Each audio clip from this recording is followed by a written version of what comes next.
Hello students, I wish you all are fine.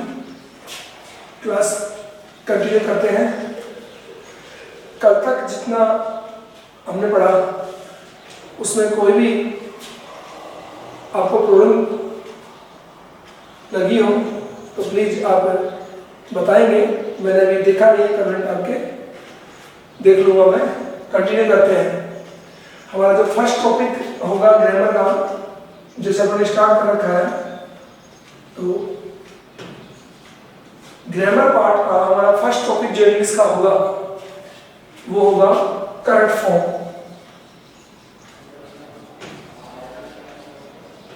Correct form of the verbs. इसी के related हम tenses को study कर रहे हैं, correct form of the verbs के रिलेटेड। और फर्स्ट टॉपिक है 4 मार्क्स का। एग्जाम में ये 4 मार्क्स का टॉपिक आता है। 8 क्वेश्चन आएंगे इससे, हाफ मार्क्स ईच। देखिए हम इसी को लेके चल रहे हैं और बात कर रहे हैं हम टेंसेस की। तो टेंसेस में हमने स्टार्ट किया present,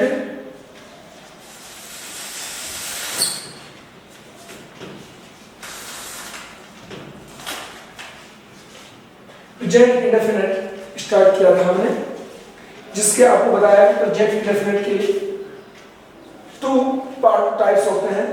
type first functional and second descriptive. Functional में हम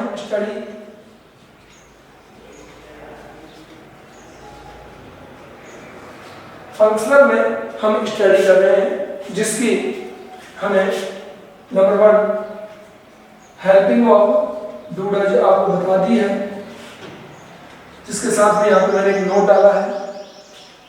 आई थिंक आपने स्टडी कर ली थी इसकी।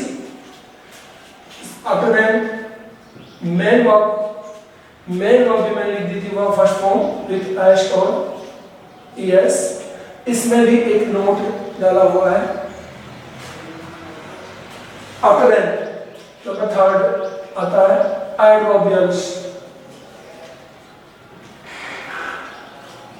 एडवर्बियल्स के बारे में अच्छी तरह से आप लोग ध्यान देंगे कि एडवर्बियल्स होते हैं टाइम को इंडिकेट करते हैं। और you know tense is the time. Tense भी एक टाइम ही है और एडवर्बियल्स उस टाइम को शो करते हैं जिसमें पता चलता है कि कौन सा टेंस है। लाइक इसमें होता क्या ऐसे always, daily, every, seldom, often, generally,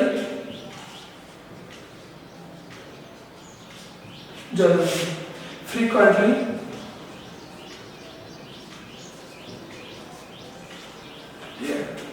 ये जो वर्ड्स हैं, ये वर्ड्स जिस सेंटेंस में हम मिलेंगे that sentence must be present indefinite. ये ध्यान देंगे, जिस सेंटेंस में ये वर्ड मिल गए हैं, अभी बहुत काफी वर्ड है इसके अंदर, बट मैं अभी इनिशियली आपको मैं आपका बता रहा हूँ, बाद में और इसको बढ़ा लेंगे। इतना बता रहा हूँ आपको। अब ये प्रैक्टिकली कैसे यूज होते हैं, यहाँ पे मैं इसका एग्जांपल देता हूँ यहाँ पे, ठीक है। देखिए जैसे she blank cook food for her family daily. Like this sentence हमारे समझ आता है। तो हम इस सेंटेंस को स्टडी करेंगे और हमें क्या मिला, डेली। अकॉर्डिंग टू डेली हमारा सेंटेंस प्रेजेंट इंडेफिनिट का होगा। डेली वर्ड को देखते ही present indefinite. Present indefinite means this. Sentence negative या इंटरोगेटिव हो। नेगेटिव होगा तो do not, does not, verb first form. Interrogative होगा डू डच, स्टार्ट में यूज करेंगे, ब्लैंक यहां मिलेगा अपने को, एक ब्लैंक यहां मिलेगा अपने को। और सेंटेंस हमारा अफर्मेटिव है और नेगेटिव नहीं है, तो सिंगुलर नंबर के साथ में verb first form plus S और ईएस, और आंसर इज कुक्स। कुक्स आंसर होगा। इस लाइक अपने एग्जाम में correct form of the verb के नाम से एक क्वेश्चन आता है, हम इसी को लेके आगे चल रहे हैं। आप यहां तक नोट कर लीजिए, सिस्टमेटिक लेके चलता हूं आज से। अब इधर उधर की ना करके ट्रैक पे चलते हैं। ये है एकदम सीधा, इसको पहले राइट डाउन करें, आफ्टर देन एग्जाम पर लिखिए। और अगर ये नोट आपने कम नहीं लिखे हैं तो आप फिर एक बार रिपीट कर लें। देखें, do Dutch not used in affirmative sentences. Affirmative sentence में डू डच यूज नहीं होता है। एक तो नोट ये है। सेकंड है एस और ES. S ES is used only in affirmative sentences. S और ईएस ओनली अफर्मेटिव सेंटेंसेस में यूज होता है। और सेकंड कंडीशन इसमें और है, यही पे ध्यान देंगे। एस और ईएस में डबल कंडीशन होती है। affirmative sentence should be affirmative and with it subject should be singular number. Singular number. Okay, तो हम क्या कहेंगे इसको कि वर्ब फर्स्ट फॉर्म में एस और ईएस कब ऐड होता है? जब सेंटेंस अफर्मेटिव हो और सब्जेक्ट सिंगुलर नंबर हो। Like this. This is affirmative sentence and C is the singular number subject. Okay? इस कंडीशन में एस और ईएस यूज करेंगे। अदरवाइज सेंटेंस नेगेटिव हो गया तो helping verb do Dutch with note use होगा और वर्ब फर्स्ट फॉर्म यूज होगा, ओनली फर्स्ट फॉर्म। एस और ईएस का रूल फिनिश हो जाएगा नेगेटिव आते ही। इंटरोगेटिव आते ही फिनिश हो जाएगा। ओनली अफर्मेटिव के लिए दोनों के दोनों नोट्स हैं। ओके, अच्छी तरह ध्यान रखें। फिर ये आगे adverbials.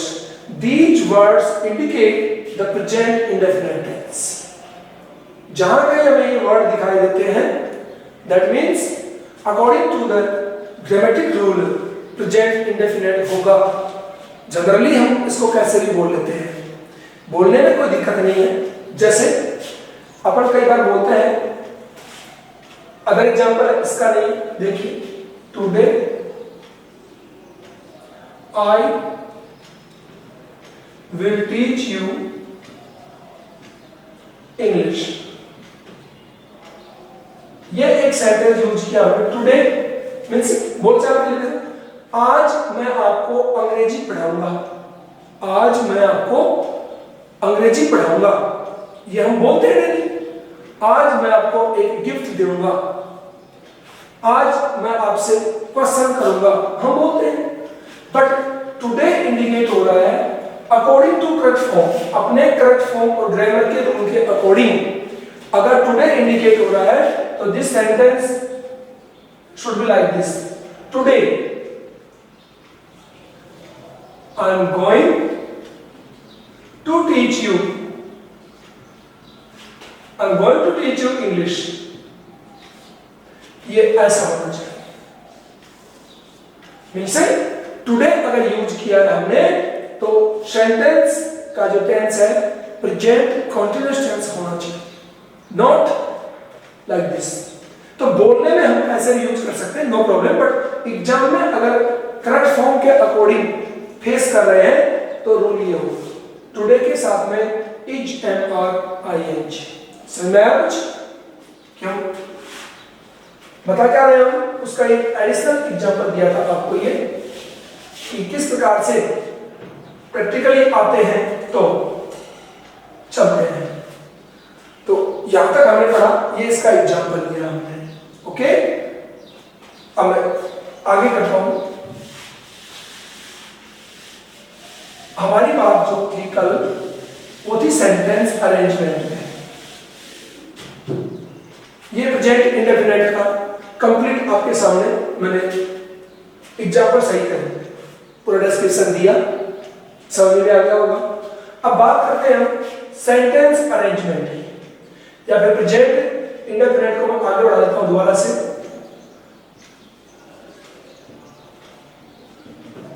Sorry,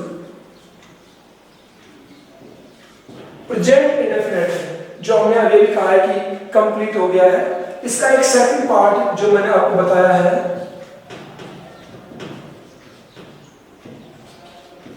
descriptive. Present indefinite descriptive, functional हमने पूरा कर लिया है, ये डेस्क्रिप्टिव है। और डेस्क्रिप्टिव में आपको पता है क्या यूज होती है, बी वर्ब यूज होती है। डेस्क्रिप्टिव में ना तो हेल्पिंग वर्ब होती है और ना ही मेन वर्ब होती है, बी वर्ब यूज करते हैं डेस्क्रिप्टिव। अब आप इस बी वर्ब को कंफर्म कर लेंगे, बिकॉज जब करेक्ट फॉर्म हम फेस करते हैं तो ये डेस्क्रिप्टिव हमें बहुत प्रॉब्लम क्रिएट करता है। तो आप अभी जब हमारा एक टेंस कंप्लीट होगा तो करेक्ट फॉर्म की हम एक्सरसाइज देखेंगे तो 99% आपकी एक्सरसाइज सॉल्व हो जाएगी। 1% बाय लग कोई बात आएगी जो हम और कंसल्ट कर लेंगे। बी वर्ब यूज करते हैं प्रेजेंट इंडेफिनिट डेस्क्रिप्टिव की बी वर्ब आपको पहले बता चुका हूं मैं, कौन होती है, इज, एम, आर। ये प्रेजेंट इंडेफिनिट की बी वर्ब्स है, इज, एम, आर। तो इन्हें यूज करना है। अब इसके साथ में मैंने ना तो यहाँ पे कोई मेन वर्ब लिखा है ना कोई और कोई चीज लिखी है, ध्यान देंगे यहाँ कोई मेन वर्ब का ऑप्शन नहीं लिखा है मैंने, ओनली बी वर्ब। और बी वर्ब यूज हो रही है मेन वर्ब, जहां जिस सेंटेंस में मेन वर्ब यूज नहीं होती है उस सेंटेंस में कोई भी फंक्शन नहीं होता है। क्या नहीं होता है, फंक्शन नहीं होता है। और फंक्शन मीन्स होता है हिंदी में कार्य, और कार्य मीन्स होता है इंग्लिश में वर्ब।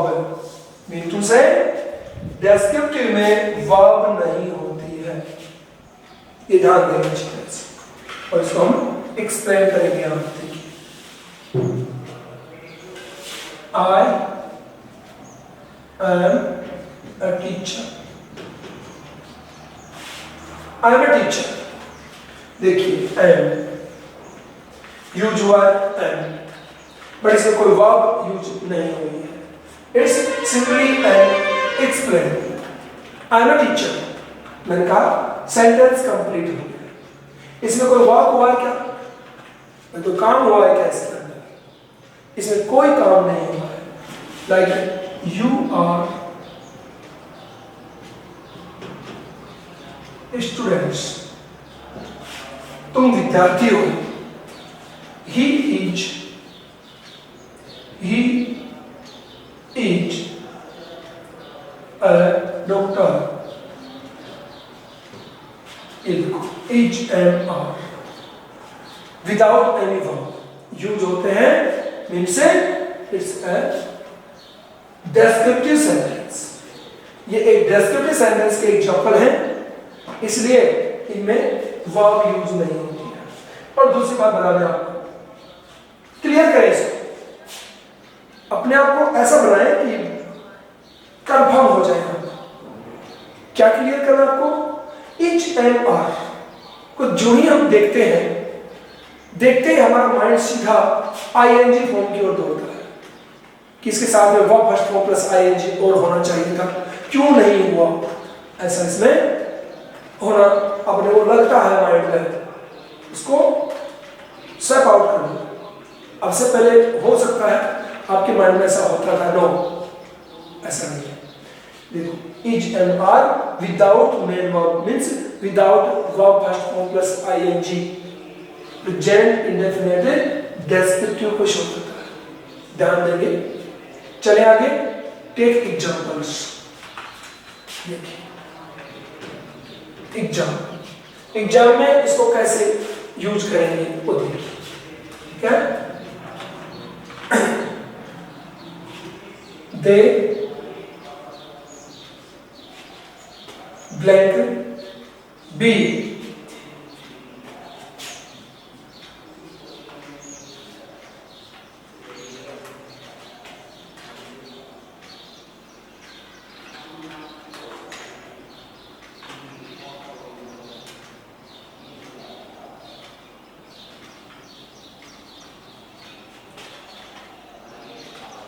देखिए, they blank be regular customers, they blank be regular customers. Clear? देखिए ब्रैकेट में हमें क्या मिला, बी, तो बी मिला है तो हमें यूज करना है इच एंड आर। बता दूं आपको, टोटल बी वर्ब्स सर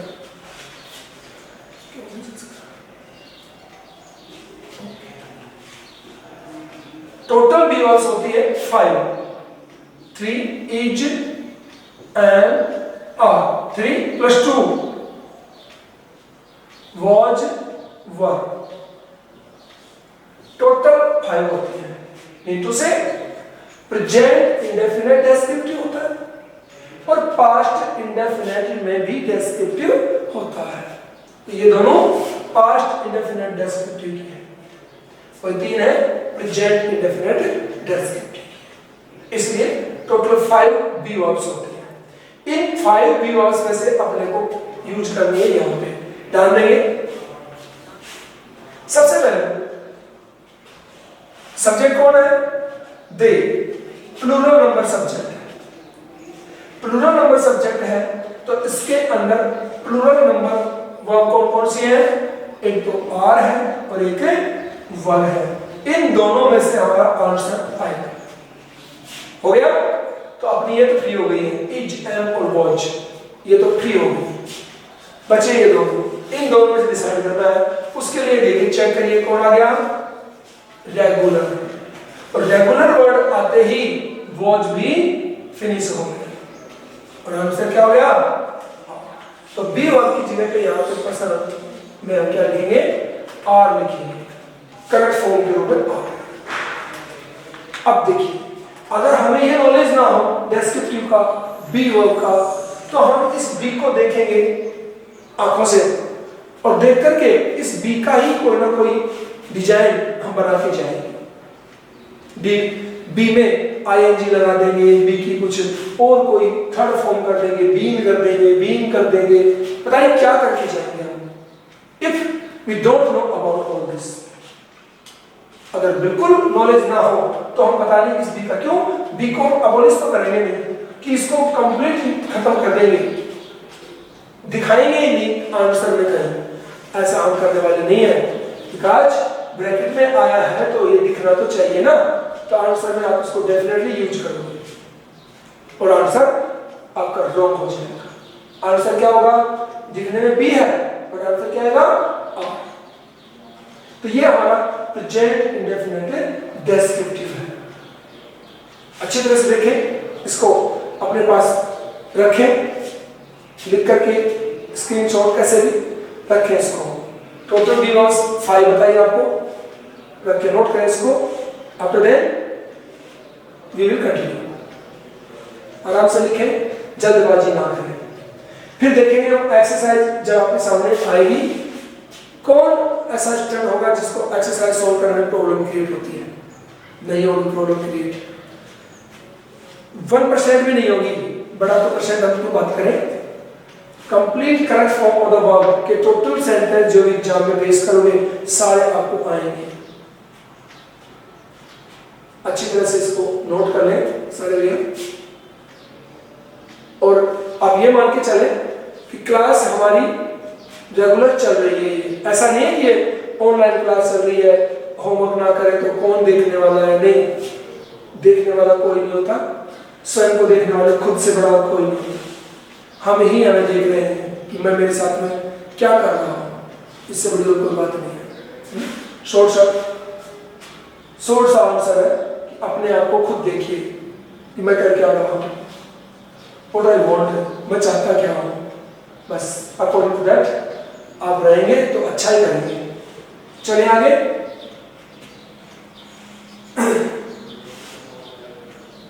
हो गया बेटा क्लोज।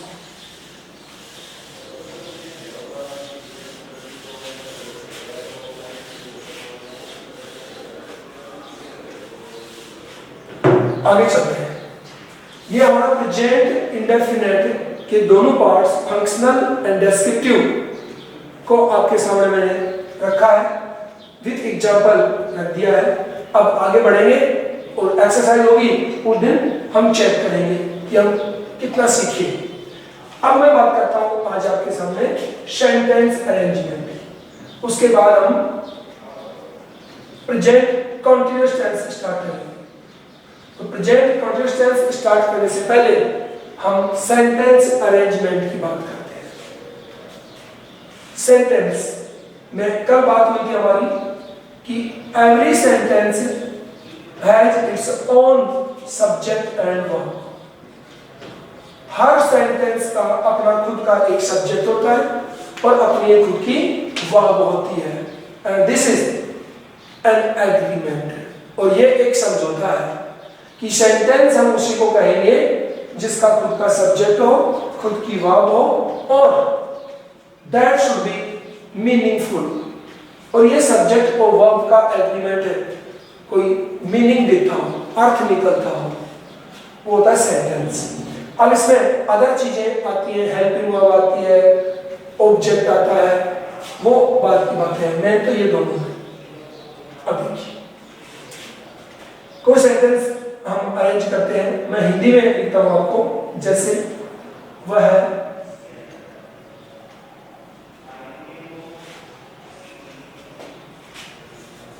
रोजाना सुबह मुझे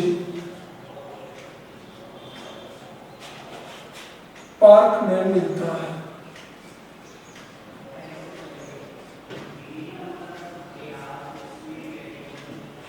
पार्क में मिलता है। देखिए ये सेंटेंस हमारे सामने जब लिखा रहता है, हमें कोई कहता है कि translate this sentence into English, तो जो इंटेलिजेंट स्टूडेंट्स हैं वो उसको ट्रांसलेट कर देते हैं, बट एवरेज स्टूडेंट तो इंटेलिजेंट है नहीं, एवरेज भी है, कुछ एवरेज से बिलो एवरेज भी है।